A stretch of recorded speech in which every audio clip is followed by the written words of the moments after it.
Hi everyone, welcome to Study Spring. और आज हम लोग क्लास 6 के चैप्टर नंबर 4 जो मानचित्र है, इस चैप्टर को आज हम लोग डिस्कस करने वाले हैं। ये इम्पोर्टेंट चैप्टर होगा आपके लिए। कुछ लोगों का ऐसा मानना है कि ये सब बहुत बेसिक बातें होती हैं। बिल्कुल मैं इस बात से एग्री करता हूँ कि ये बेसिक बातें हैं, लेकिन मैं ये भी गारंटी दे देता हूँ कि 75% जो लोग होते हैं, जो तैयारी कर रहे होते हैं, उनको मानचित्र से रिलेटेड बहुत बेसिक बातें पता नहीं होती है। और कुछ लोग ऐसे होते हैं, जब मानचित्र से रिलेटेड, जब आपके मैप से रिलेटेड क्वेश्चन आते हैं, तो वो देख करके उनका जो है वो दिमाग खराब होता है। इसलिए क्योंकि उन्होंने इस 6 क्लास के चैप्टर को नहीं पढ़ा है, चैप्टर नंबर 4 को नहीं पढ़ा है। अगर आप इस बेसिक बात को पढ़ते हैं तो आपको बहुत सारी चीज क्लियर हो जाती है। ये कंफर्म बात है कि मानचित्र जो इसमें आपको बेसिक चीजें समझाई गई है, वहां से क्वेश्चन नहीं आ रहे होते हैं। लेकिन आप क्वेश्चन को तब अटेम्प्ट कर पाइएगा जब आपको बेसिक बातें पता होंगी। तो इस कारण से ये चैप्टर आपके लिए बहुत इंपॉर्टेंट होने वाला है। इसलिए मैं आपसे रिक्वेस्ट करूंगा कि इस चैप्टर को, और यहाँ पे जो आपको वीडियोस प्रोवाइड किए जा रहे हैं, इसको अंत तक देखिए। और साथ में आप जिस तरीके से इस चैनल को सब्सक्राइब एंड शेयर कर रहे हैं, आप करते रहिए, क्योंकि ये हमारे मोटिवेशन का एक बहुत बड़ा कारण बन के आता है। अब कुछ बेसिक बातें मैं आपको बताता हूँ। मान लीजिए ये पृथ्वी पूरी तरीके से गोल है, ठीक है। अब इस पृथ्वी को अगर हम दो बराबर भागों में बांटे हुए हैं और इसके पार्ट को हम फोल्ड कर देते हैं, ठीक है, यहाँ से 0 मानते हैं और यहाँ से 180 डिग्री तक लेकर के जाते हैं, और यहाँ से फिर 0 करते हैं और 180 डिग्री तक लेकर के जाते हैं। फिर अगर हम इसको राउंड करेंगे तो 180 डिग्री पश्चिमी और पूर्वी देशांतर एक जगह पे आकर के मिल जाएगा। क्लियर है यहाँ तक? तो इसी तरीके से ग्लोब का जो पार्ट होता है, इसको अगर हम पूरी तरीके से खोल दे तो ये एक मानचित्र बन करके तैयार हो जाता है। यहाँ तक क्लियर है आपका? अब जब हम आपको डिस्कस करेंगे, जब हम आपसे इस चैप्टर के बारे में, तो थोड़ा सा डिटेल में आएंगे कि इस चैप्टर से आपको क्या बताने की कोशिश की गई हुई है। तो जब हम पूरी पृथ्वी का अध्ययन करना चाहते हैं, तब हमारे लिए ग्लोब बहुत उपयोगी होता है। मान लें कि हम पूरी पृथ्वी को देखना चाहते हैं कि ये किस कॉर्नर पे, कहाँ पे जाकर के ये रेखा मिलती है, कहाँ कितने अक्षांश पे है, कितने देशांतर पर है, ये चीज क्लियर हो जाता है। लेकिन पूरे, अगर हम पृथ्वी की बात कर रहे हैं तब की बात है ये। लेकिन अगर पर्टिकुलर जगह, जैसे हम बिहार की बात करते हैं, तो बिहार के अगर किसी जगह का हम एग्जैक्ट लोकेशन, वहाँ के जो भौतिक, और फिर वहाँ के जो भौतिक स्वरूप है, उसको अगर जानना चाहते हैं, तो इसके लिए ग्लोब जरूरी नहीं है, क्योंकि ग्लोब पर बहुत ज्यादा डीपली चीज को नहीं दिया गया होता है। अदरवाइज ग्लोब जो है वो बहुत बड़ा हो जाएगा। तो इस कारण से क्या किया जाता है कि इसके लिए मानचित्र का यूज किया जाता है, ठीक है। अब अगर हम पृथ्वी पर केवल एक भाग, जैसे अपने राज्य, देश, जिला, ठीक है ना, अपने राज्य और फिर अपने देश, गांव के बारे में अगर अध्ययन करना चाहते हैं, तो हमारे लिए ग्लोब उतना उपयोगी नहीं होगा। क्योंकि ग्लोब पर केवल भारत को इस तरीके से जो है वो मेंशन कर दिया गया हुआ है। इसके एक एक पॉइंट को यहाँ पे जो है वो ना पूरी तरीके से मेंशन नहीं किया गया होता है, इसलिए इसके लिए मानचित्र ही उपयोगी होता है, ठीक है। अब अगर हम लोग मानचित्र को देखें तो क्या है मानचित्र? पृथ्वी की सतह या उसके एक भाग पैमाने के मध्य से चपटी सतह पर खींचा गया एक चित्र होता है। अब हम इस क्या करते हैं ना, कि पृथ्वी को गोल नहीं मान करके पृथ्वी को इस तरीके से मान लेते हैं, ठीक है ना। और यहाँ पे पूरे इसके भौतिक स्वरूप को दर्शा दिया जाता है, ठीक है। भौतिक, इसका जो पॉलिटिकल मैप होता है, इसका जो ज्योग्राफिकल मैप होता है, उन सारे को यहाँ पे मेंशन कर दिया गया होता है। ये चीज आपका मानचित्र कहलाता है। अब अगर हम लोग थोड़ा सा और देखें, तो जब बहुत सारे मानचित्र को, मान लिया कि ये बिहार का है, बिहार के एक पर्टिकुलर राज्य मुजफ्फरपुर का है, यहाँ पे फिर से एक मानचित्र ले लेते हैं हम, और इसको हम सहरसा मान लेते हैं, ठीक है, इसको हम सहरसा मान लेते हैं। फिर एक मानचित्र ले लेते हैं, इसको हम पूर्णिया मान लेते हैं। फिर एक मानचित्र ले लेते हैं, इसको हम लोग क्या करते हैं कि शिवहर मान लेते हैं, ठीक है। तो इन सारे मानचित्र को जब हम मिला देंगे ना, तो ये मानचित्र क्या होता है, एक एटलस बन जाता है, ठीक है, एक एटलस बन जाता है। ये चीज क्लियर हो गया है आपका? एक बेसिक एग्जांपल मैंने आपको दिया।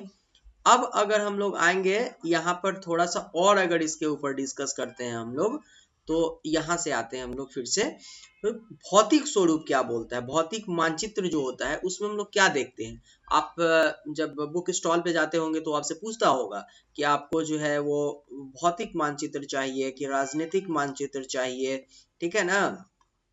तो इसमें हम लोग क्या क्या डिस्कस करते हैं, और मैं गारंटी देता हूं कि जब बच्चे 6 क्लास तक पढ़ रहे होते हैं तो उनको ये चीज की जानकारी नहीं होती है। लेकिन एक एक्सेप्शन ये बन गया हुआ कि 78% जो लोग होते हैं जो तैयारी कर रहे हैं, उनसे अगर इसके बारे में आप पूछ दीजिएगा तो हो सकता है कि उसमें से जो है ना 100% में से 100% में से 78% लोग जो होंगे वो आपको इसके आंसर गलत देंगे। मैं गारंटी देता हूं, आप पूछ करके देखिएगा, वो इसका आंसर नहीं बता पाएंगे, जो भी चीज आपको 6th क्लास के एनसीईआरटी में दी गई हो, क्योंकि वो बेसिक बातें नहीं जानते हैं, केवल प्रिपरेशन के लिए आते हैं। और फिर उनको एक चीज तो समझ में नहीं आएगा कि भौतिक मानचित्र में हम कहाँ से किस चीज को डिफाइन कर सकते हैं, ये पृथ्वी अपने अक्ष पर कैसे झुका हुआ है, क्या रीजन आते हैं इसके, और यही सारे चीज बेसिक बेसिक बातें जो है वो आपके इंटरव्यू में पूछ लिए जाते हैं। कभी कभी जो थोड़ा सा जिसमें जीएस का लेवल थोड़ा सा कम होता है, जैसे एसएससी रेलवे टाइप के एग्जाम में, यहाँ पे आपसे इस तरीके के क्वेश्चन पूछ लिए जाते हैं। अब अगर हम लोग भौतिक मानचित्र के बारे में देखेंगे तो पृथ्वी की प्राकृतिक आकृति जो भी होती है, जो नेचुरल तरीके से पृथ्वी की आकृति होती है, जो या तो आंतरिक बल से बन करके आता है या फिर बाह्य बल से बन करके आता है। मतलब आंतरिक बल वो होता है जिसमें पृथ्वी के अंदर से बल लगा करके किसी स्वरूप का निर्माण कर दिया जाता है। जैसे एक ज्वालामुखी की बात अगर आप कर ले, तो ज्वालामुखी की अगर आप बात कर रहे हैं तो एक्चुअली में होता क्या है कि आंतरिक बल लगता है, इसमें ज्वालामुखी विस्फोट होता है, और कभी कभी ज्वालामुखी विस्फोट से जो है पर्वत का निर्माण हो जाता है, नदियां बन जाती है, क्रेटर झील बन करके तैयार हो जाता है। तो ये जो पृथ्वी की मतलब पृथ्वी की प्राकृतिक आकृति जो होती है, जिसमें हम लोग पर्वत, पठार, मैदान, नदी, इसको महासागर इत्यादि को जिस मानचित्र में दर्शाया जाता है, मतलब ये एक मानचित्र लेते हैं, अगर इसमें पूरे भारत के पूरे भारत के अगर पठार मान ले, पर्वत मान ले, मैदान मान ले, नदी मान ले, अगर इसको पर्टिकुलर जगह पे अगर इंडिकेट किया जाता है तो ये इसका भौतिक स्वरूप हो जाएगा। अब अगर हम लोग राजनीतिक स्वरूप की बात करेंगे तो राजनीतिक स्वरूप में क्या होता है कि एक पार्टिकुलर, ये आपका एक मैप हो गया, ठीक है। ये मान लिया कि इंडिया का मैप है आपका। इंडिया के मैप में अगर हम किसी राज्य को, जैसे मान लिया कि यहाँ पे अगर बिहार है, यहाँ पे अगर बिहार को मानते हैं, उसके नगर को मान ले, जो भी उसके नगर है, उसके अगर शहर को मान ले हम लोग, उसके गांव को मान ले, ये सारे चीज को, उसके सीमा को मान ले कि किस जगह पर उत्तर में अगर ये नेपाल से मिल करके आ रहा है, फिर अगर इस तरीके से इसका दक्षिणी भाग क्या हो, इसका दक्षिणी भाग, पश्चिमी भाग, पूर्वी भाग क्या आता है, इस तरीके से जब हम इसको डिफाइन करेंगे तो ये इसका राजनीतिक मानचित्र आ जाता है, पॉलिटिकल मैप जिसको हम लोग बोलते हैं। ठीक है, थोड़ा सा इरेज करते हैं, हौच पौच हो चुका है ये अपने आप में। तो जब हम इस तरीके से किसी देश के, किसी पार्टिकुलर राज्य के जो वहाँ के सीमा हो जाती है, उसके शहर हो जाते हैं, गांव हो जाते हैं, कस्बे हो जाते हैं, इन सारे को जब हम लोग डिस्कस करते हैं ना, तो ये उसका जो है वो राजनीतिक मानचित्र होता है, इसको हम लोग उसका राजनीतिक मानचित्र बोलते हैं। अब जरा सा और ऊपर आते हैं हम लोग, थेमेटिकल मानचित्र क्या होता है, बहुत इंपॉर्टेंट है, एग्जाम में डायरेक्ट पूछे जाते हैं, एसएससी एग्जाम में ये क्वेश्चन पूछ लिए जाते हैं, और फिर रेलवे में आपसे ये क्वेश्चन पूछेगा, और यूपीएससी जब आपसे ये क्वेश्चन पूछेगी तो थेमेटिकल मानचित्र पे आपसे कथन वाला, स्टेटमेंट वाला क्वेश्चन पूछ लेगी कि इसमें कौन सा कथन इसके लिए सही है।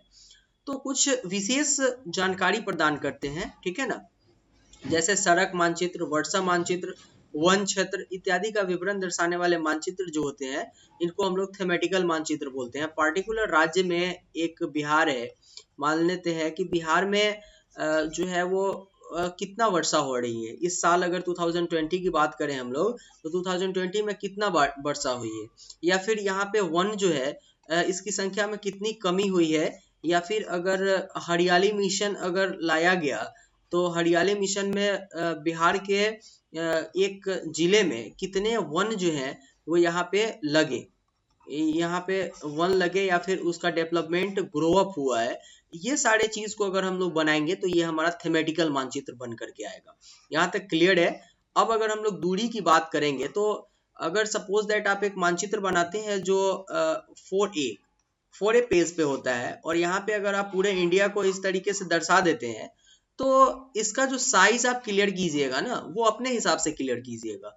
लेकिन अगर यही पेपर आपको 2x पेपर में बन करके आता है, और यहाँ पे अगर इंडिया को आप इस तरीके से दर्शा रहे हो, इस तरीके से आप दर्शा रहे हो, तो इसका जो लंबाई लीजिएगा वो आप अपने तरीके से लीजिएगा, और इसका एक बहुत सिंपल जो आपको एग्जाम्पल देखने को मिलेगा, ये आपको एक सिंपल एग्जाम्पल देखने को मिलेगा। आपके अगर कोई रिलेटिव जो है वो अगर यहाँ पे काम करते हैं, जो हमारे यहाँ बिहार में इसको बोला जाता है कातिब वर्क, ठीक है, बिहार में इसको कातिब का काम कहा जाता है। और अगर वो राजस्व विभाग में काम कर रहे होंगे तो उनके पास जो नक्शा होता है, ठीक है, उनके पास जो नक्शा होता है, इस नक्शा से आप इसको बहुत आसानी से क्लियर कर पाइएगा कि उसकी जो दूरी होती है उसको किस एंगल से मापते हैं वो लोग, ठीक है।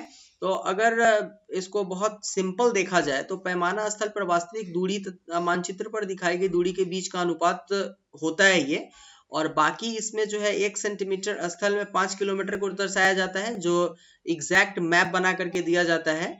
और ये था इसके बेसिक बातें। अगर हम लोग देखें तो 1 सेंटीमीटर, अगर देखें तो 1 सेंटीमीटर 5 किलोमीटर को दर्शाता है, 5 किलोमीटर को दर्शाता है। लेकिन ये आप 1/4 A/4 जो पेपर है, ये आपका 4A पेपर जिसको बोलते हैं, इस पे आप इसको नहीं दर्शा सकते हैं, क्योंकि यहाँ पे आप 1 सेंटीमीटर के हिसाब से बनाइएगा तो आपका नक्शा बहुत बड़ा बन करके आ जाएगा। तो बेसिक बातें हैं जिसको हम लोग माप के हिसाब से मापते हैं।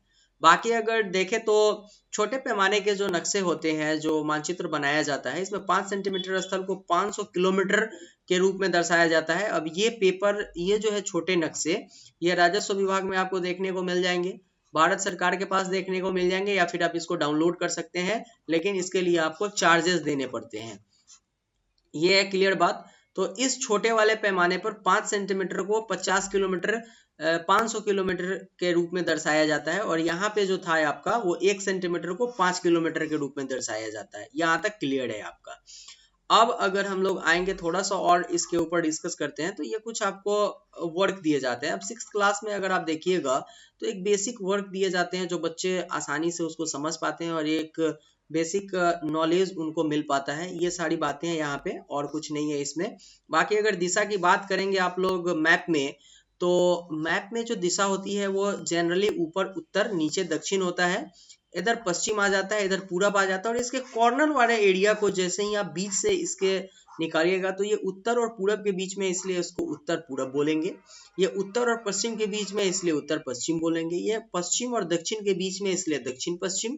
और ये दक्षिण और पूरब के बीच में, इसलिए दक्षिण पूर्व बोलेंगे। बहुत क्लियर बात, बहुत सिंपल बात है। और यहाँ से आप बहुत एग्जैक्ट लोकेशन किसी चीज का पता कर सकते हैं। बाकी वे प्रधान जो आपके दिशा होते हैं वो उत्तर, दक्षिण, पूरब, पश्चिम 4 ही होते हैं। लेकिन अगर प्रधान दिक बिंदु की बात करेंगे आप लोग, तो यहाँ पे आपके बन करके उत्तर पूरब, दक्षिण पूर्व, दक्षिण पश्चिम, उत्तर पश्चिम, ये सारी रेखाएं आपके बन करके, ये सारी दिशाएं आपके बन करके आ जाती है, जो इम्पोर्टेंट है आपके लिए। बाकी अगर हम लोग इसके प्रतीक चिन्ह की बात करेंगे तो नक्शे पर कुछ सिंबल दे दिए जाते हैं। जैसे कि ये जो आपका है वो बड़ी लाइन, छोटी लाइन रेलवे स्टेशन की बात करता है।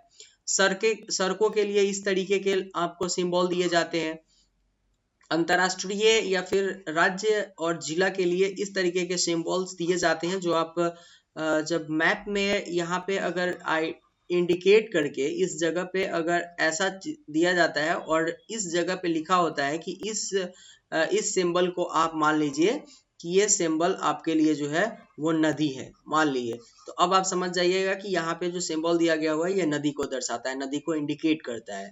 तो इससे पार्टिकुलर जगह के बारे में हमको ये पता चलता है कि वो भवन है, रेल है, कुआं है, ये सारी चीज हमें नक्शे के ऊपर जो मेंशन किए गए हुए इंडिकेशन होते हैं उससे पता चल जाता है। बेसिक बातें हैं जिसको हम लोग लैंडमार्क बोलते हैं जनरल भाषा में। और बाकी अगर और देखें हम लोग, तो मानचित्र की एक विश्वव्यापी भाषा होती है जिसे सभी आसानी से समझ सकते हैं। इन प्रतीकों के प्रयोग के संबंध में अंतर्राष्ट्रीय समिति है, और ये रूढ़, बिल्कुल ये रूढ़ प्रतीक कहे जाते हैं। इसको हम लोग, जो ये सारे प्रतीक दिए जाते हैं ना, ये जो प्रतीक आपको यहाँ पे दिखाई दे रहे हैं, इसको हम लोग जनरल भाषा में रूढ़ प्रतीक बोलते हैं, जो एक बहुत आसान भाषा होती है और इसको सारे लोग समझ पाते हैं। अब पेड़ और घास के लिए इस तरीके का सिंबल आपको मिलेगा, और इस तरीके से आप एक लैंडमार्क के रूप में भी ये जनरल आपको तब देखने को मिलेगा जब आप कोई ऑनलाइन शॉपिंग कर रहे हैं। जब आप ऑनलाइन शॉपिंग करते होते हैं तो आपके लिए एक लैंडमार्क देना जरूरी होता है, तो वहां पर आप चर्च, इन सारे जगहों का आप लैंडमार्क देते हैं। सेम उसी तरीके से ये जो आपके जो यहाँ पे आपका जो नक्शा है, जो आपका मैप है, उसमें भी इसी तरीके के कुछ आइडेंटिफिकेशन या फिर लैंडमार्क दिए होते हैं। बेसिक बातें हैं, सारे लोग जानते हैं इस चीज़ों को, और अगर आप इतना समझ रहे हैं तो आपके बेसिक्स बहुत अच्छे हैं। बाकी अगर कच्चे आरेख को बिना पैमाने की सहायता से खींचा जाता है तो इसे रेखा चित्र मानचित्र कहते हैं। रेखा चित्र मानचित्र इसको बोला जाता है। कच्चा जो रेखा चित्र होता है ना, अगर उसको बिना पैमाने की सहायता से खींचा जाता है, मतलब कि आप ऐसे समझ लीजिए कि ये मेरा घर है, यहाँ पर हमारे दरवाजे हैं और यहाँ मेन दरवाजा है, यहाँ हमारे बालकनी है, यहाँ पे हमारे स्टेयर जाते हैं ऐसे ऐसे। ये आपके जो है ना रेखा चित्र मानचित्र है, ये आप बिना पैमाने के खींच रहे होते हैं, इसकी कोई पैमाना नहीं होती, इसीलिए हम इसको रेखा चित्र मानचित्र कहते हैं। बाकी क्लियर है। और अगर थोड़ा सा देखें हम लोग, खाका किसको बोला जाता है, तो एक छोटे क्षेत्र का बड़े पैमाने पर खींचा गया मानचित्र खाका कहलाता है। मतलब कि ये आपका छोटा सा घर है इस तरीके से, या मेरा छोटा सा घर है, और इसको आप जो है ना 2x पेपर पे इस तरीके से खींचे कि इतना बड़ा हम इसको पार्ट बना ले रहे हैं, ठीक है ना। और इसमें हम सारे चीजों को इंडिकेट करते हैं कि यहाँ पे हमारा बेडरूम रहेगा, यहाँ पे हमारे एसी लगे होंगे, यहाँ पे हमारा पार्टिकुलर जो है वो कमरा होगा जो गेस्ट हाउस के लिए होगा, ये हमारा मेन दरवाजा होगा। ये जो आएगा ना आपका, ये खाका बोला जाता है। इसको हम लोग अगर बोले तो ज्योग्राफी और मैप के भाषा में इसको क्या बोला जाता है, तो खाका बोला जाता है। यहाँ से ये सारी बातें क्लियर हो चुकी हैं, और ये आपका चैप्टर जो है वो चैप्टर नंबर 4 खत्म हो चुका है। तो आज के चैप्टर में हम लोगों ने मानचित्र को पढ़ा कि मानचित्र जो है इसमें क्या चीजें होती हैं, इसको हम लोग कैसे दर्शाते हैं, और इसके क्या यूजेस हैं, और इसके क्या बेनिफिट हो सकते हैं हमारे स्टडी में, और यहाँ से कैसे क्वेश्चंस आते हैं। तो ये था आज के वीडियो के लिए, जिसमें हम लोगों ने क्लास 6 के चैप्टर नंबर 4 जो ज्योग्राफी का है उसको कवर किए हैं। मिलता है फिर से नेक्स्ट वीडियो में चैप्टर नंबर 5 के साथ। तब तक के लिए थैंक यू।